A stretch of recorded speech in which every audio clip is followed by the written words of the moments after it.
Ukraine Russia ઉપર storm shadow મિસાઇલથી હુમલો કરવા તૈયાર। આ સૌથી ખતરનાક મિસાઇલ છે। યુક્રેન અત્યંત આધુનિક મિસાઇલ્સનો ઉપયોગ કરી તેની યુદ્ધ રણનીતિ જ બદલી નાખવા તૈયાર થયું છે।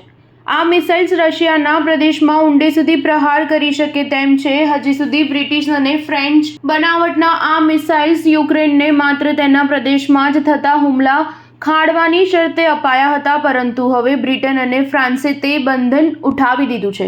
આક્રમણ કરવા માટે પણ વાપરવાની છૂટ આપવામાં આવી છે। આથી મોસ્કોની સંરક્ષણ રેખા પાછી હટી જશે। રશિયાને પહેલેથી જ માહિતી મળી ગઈ હતી કે નાટો સભ્ય કોઈ પ્રબળ શસ્ત્રની તૈયારી કરી રહ્યા છે। આથી રશિયાએ પહેલેથી જ જણાવી દીધું હતું કે પશ્ચિમ યુદ્ધને વધુને વધુ આગળ રહ્યું છે।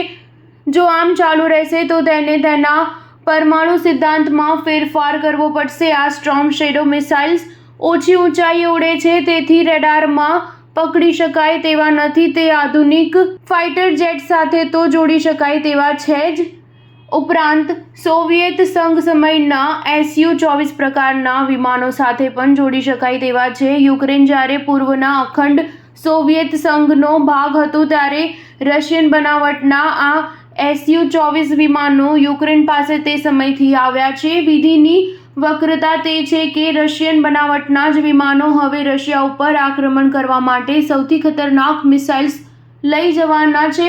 નિરીક્ષકો કહે છે કે આ સાથે યુદ્ધ વધુ તીવ્ર બનશે। જો યુદ્ધની તીવ્રતા હદ બહાર જશે તો પરમાણુ શસ્ત્રો પણ કદાચ વાપરવા પડશે, તેમ પ્રમુખ પુતિને જ થોડા સપ્તાહો પૂર્વે જણાવ્યું હતું। સ્ટાર ન્યૂઝ 7 હંમેશા સચ્ચાઈની સાથે।